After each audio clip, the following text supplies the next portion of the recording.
Madame, Messieurs, assalamu alaikum wa rahmatullahi ta'ala wa barakatuhu. Merci de suivre votre journal de ce 28 Rabiul Awwal 1444 Hégire à la une.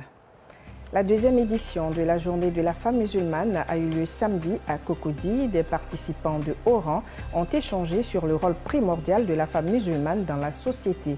Nous y reviendrons dans ce journal. Abou Diakité est le nouveau visage de la Fédération nationale des sociétés coopératives du transport routier du Côte d'Ivoire. Ce dernier s'est engagé à travailler en synergie avec une meilleure gestion du parc automobile dans notre pays.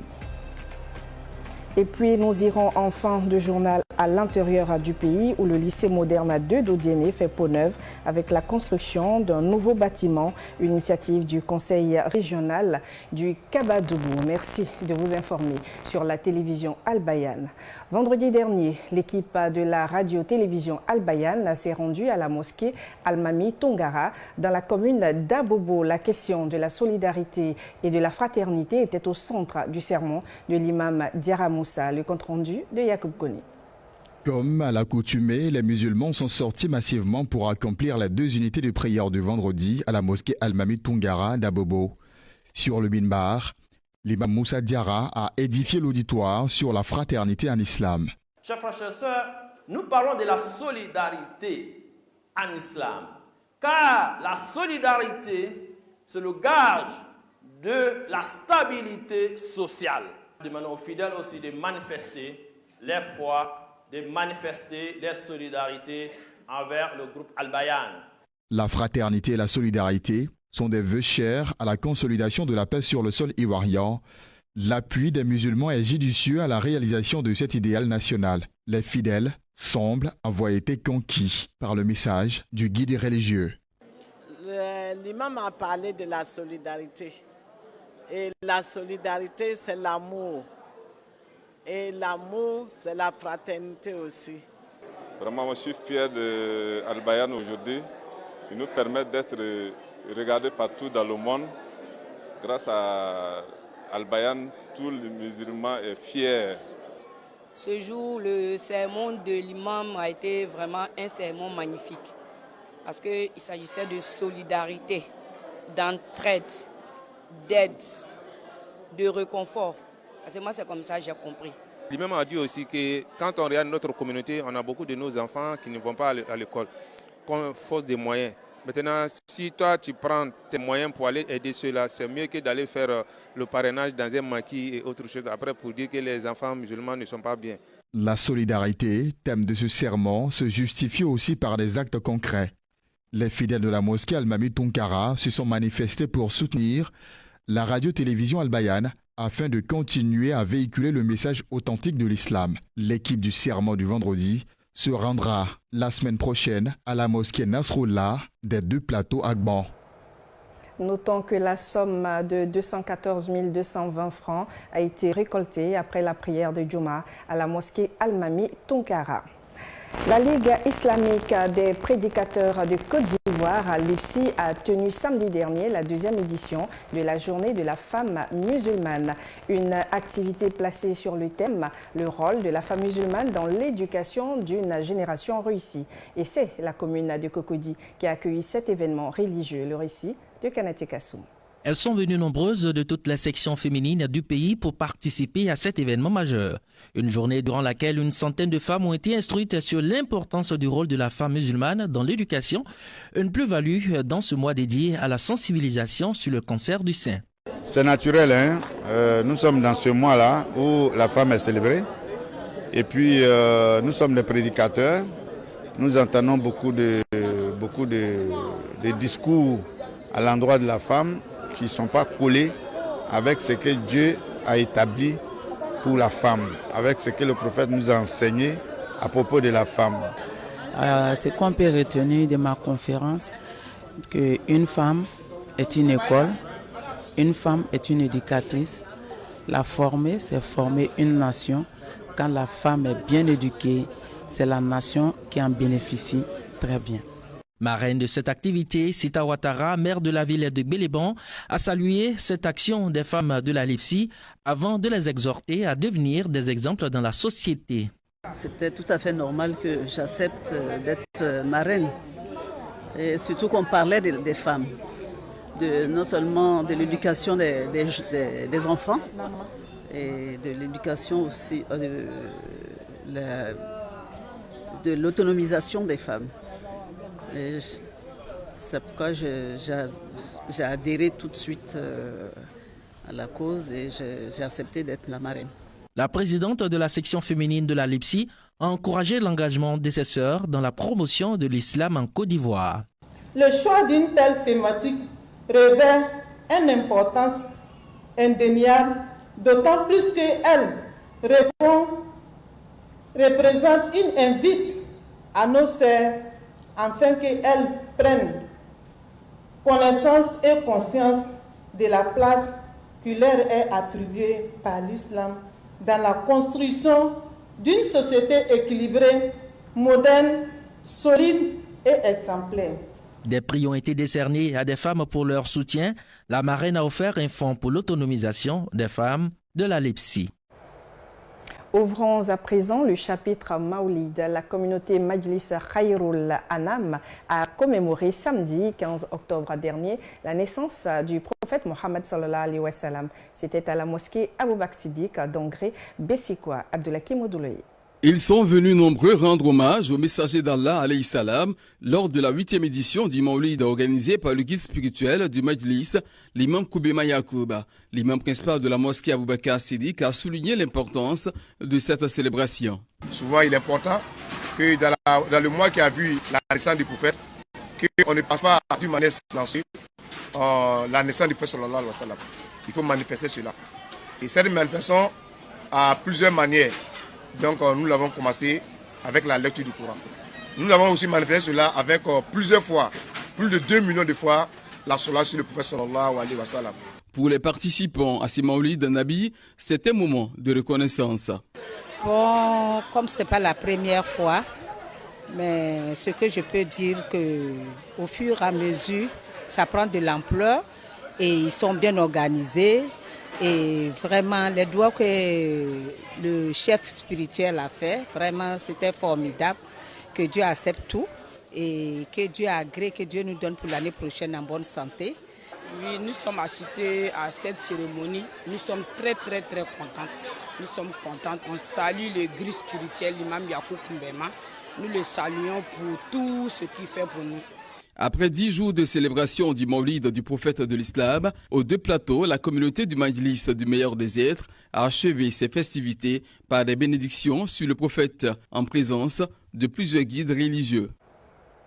À Abengourou, dans l'est de la Côte d'Ivoire, les populations ont également vécu la commémoration de la naissance du saint prophète dans le recueillement. Le récit de cette nuit d'adoration avec Sherifat Hussein et Ahmed Bakaïko. Et la mosquée centrale de la ville d'Abengourou a toujours servi de cadre à la célébration officielle de la naissance du messager de l'islam. Pour cette occasion, Mamadou Traoré, le conférencier, a choisi de mettre l'accent sur le modèle de noblesse du messager et l'importance de son avènement pour toute l'humanité. On ne peut pas prier sur le prophète si tu ne connais pas la vie du prophète sallallahu alayhi wa sallam, tu ne connais pas l'importance de la vie du prophète sallallahu alayhi wa sallam.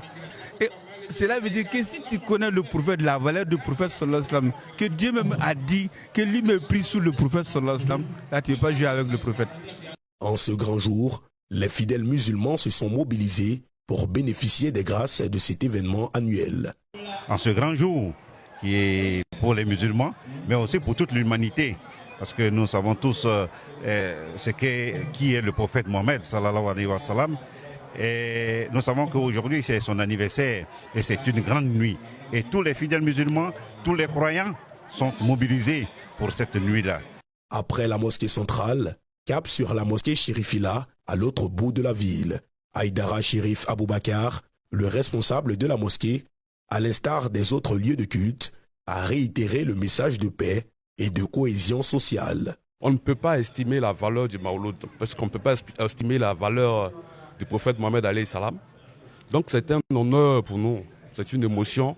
Et pour le Mawlud, nous on fait tous les sacrifices qu'on n'a pas fait. On ne dort pas, on fait les prières, on fait tout, on fait les sacrifices, on fait toutes sortes de partages pour le prophète Mohammed alayhi salam.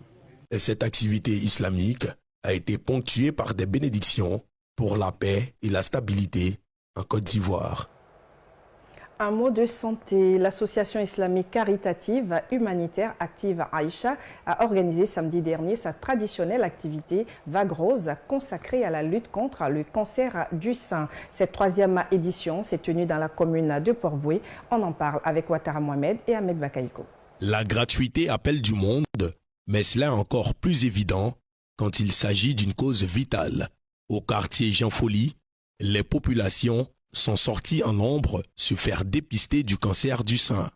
Omniprésent dans les foyers démunis, le cancer du sein a plus de chances d'être éradiqué quand il est traité plus tôt.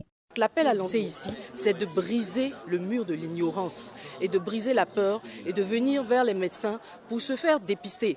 D'ailleurs, les médecins vous apprennent ce qu'on appelle la technique de l'autopalpation des seins qu'on va apprendre à nos dames ici aujourd'hui, qui consiste donc à s'auto-examiner le sein et à détecter une petite boule. Si c'est ce cas, ça veut dire qu'on suspecte le cancer du sein et il faut aller rapidement faire une radiographie à l'hôpital pour voir si c'est effectif. Donc, chère maman, il ne faut pas avoir peur, il faut venir vers les médecins. Si vous ne savez pas faire cette technique, on va vous l'apprendre. Mais je vous le dis, c'est l'ignorance qui tue dans cette maladie. Donc arrêtons d'être ignorantes et venons nous faire dépister contre cette maladie. La Vague Rose, c'est aussi des dépistages gratuits du diabète, de l'hypertension artérielle et des opérations de don de sang. Des initiatives appréciées par les populations. Ce que l'ONG a fait, c'est très bon. Parce que nous, les femmes, là, on a peur d'aller à l'hôpital pour se dépister. Moi, j'ai perdu un parent, une grande sœur dans cette histoire. Donc, ça me fait plaisir. Je les remercie beaucoup de ce qu'ils ont fait aujourd'hui. Le cancer du sein cause des milliers de victimes chaque année en Côte d'Ivoire. L'ONG Aïcha, à travers cette activité, entend aider les couches les plus vulnérables de la société et faire barrage à l'avancée de ce tueur silencieux. Les actions de solidarité et d'assistance nous conduisent à Divo où l'ONG UMIA distribue 100 kits scolaires aux enfants orphelins et vulnérables de la communauté musulmane de la ville. Cette cérémonie d'assistance est à sa 2e édition, suivant le reportage de Masseni Bari.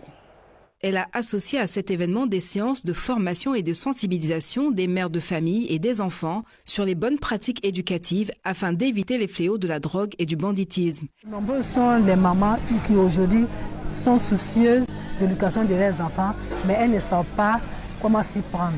Donc il s'agissait pour nous de leur faire comprendre, de leur apprendre à tenir, comment tenir les enfants, comment conseiller les enfants, pour que les enfants puissent réussir à l'école. Les bénéficiaires sont des jeunes filles et garçons orphelins ou de familles démunies, issus des classes du cours préparatoire première année CP1 aux classes de 3e. Chaque enfant a reçu un sac d'école contenant des livres et des cahiers de son niveau. Selon la présidente de l'ONG UMIA, Diarra Massandjé, le choix des enfants s'est fait sur la base d'une enquête dans le milieu communautaire qui a permis d'identifier les orphelins et les enfants démunis. Bon, l'association l'ONG a pour but d'aider toute la communauté, en particulier la communauté musulmane qui est aujourd'hui vraiment vulnérable. Il s'agit pour nous de vraiment, aujourd'hui on est 15. Il y a des enfants qui ne sont même pas encore scolarisés, qui n'ont même pas encore un BIC. Nous avons une vingtaine de personnes que nous avons rémunérées qu'on va scolariser. Il y a des personnes qui ont 3 à 4 enfants, dont un enfant, il n'y a même pas un enfant scolarisé. Des responsables religieux de la communauté musulmane de Divo et d'autres régions du pays sont venus instruire les femmes et les enfants à travers des cours sur les valeurs morales et islamiques pour une bonne éducation des enfants afin qu'ils ne tombent pas dans les fléaux de la drogue et du banditisme. Nous le disions dans le sommaire, la Fédération nationale des sociétés coopératives du transport routier de Côte d'Ivoire a investi son nouveau président en la personne de Abou Diakité. La cérémonie officielle a eu lieu jeudi dernier au plateau en présence du ministre des Transports Amadou Koné. Le compte-rendu d'Abdelaziz Diallo. C'est la salle Emmanuel Diolo de l'hôtel du district d'Abidjan qui a servi de cadre à l'investiture du président de la fêtière des transporteurs de Côte d'Ivoire, dénommée Fédération nationale des sociétés coopératives du transport routier de Côte d'Ivoire. Dans le cadre de la politique de renouvellement du parc automobile des transporteurs, la tutelle a décidé de la formalisation de l'activité de transporteur en exigeant le regroupement des acteurs dans chaque région en société coopérative. On a décidé de mettre un comité de veille et de recenser véhicule par véhicule sillonner la Côte d'Ivoire pour emmener toutes les entreprises à recouvrir leurs dettes et à respecter leur engagement vis-à-vis des contrats qu'ils ont signés. Parrain de cette cérémonie d'investiture, le ministre des Transports Amadou Koné a salué l'initiative des transporteurs tout en les rassurant quant à la prise de toutes les mesures par son département ministériel dans l'intérêt des transporteurs. Tout ce que nous faisons avec le président de la République, c'est pour le bonheur de tous les Ivoiriens, c'est pour le bonheur des transporteurs.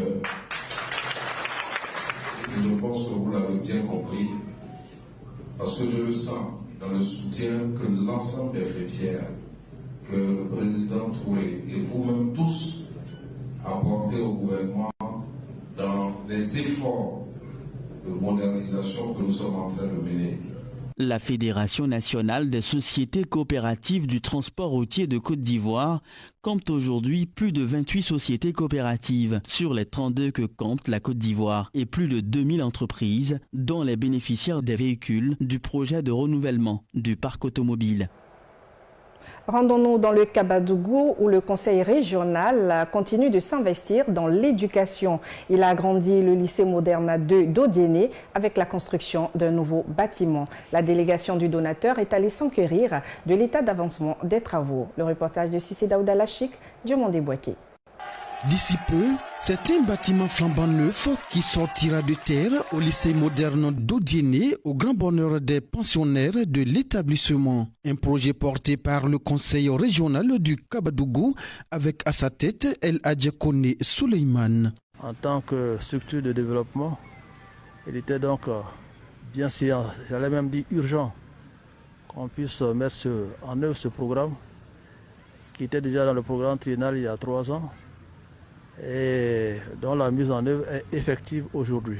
Programmer est une chose, mettre en œuvre est une autre étape, et c'est fondamental, je dirais même que c'est important, indispensable qu'on puisse venir sur le lieu pour voir non seulement l'état d'avancement, mais voir les acquis, les avancées et surtout les difficultés éventuelles afin que nous puissions arriver au terme de ce chantier dans les meilleures conditions.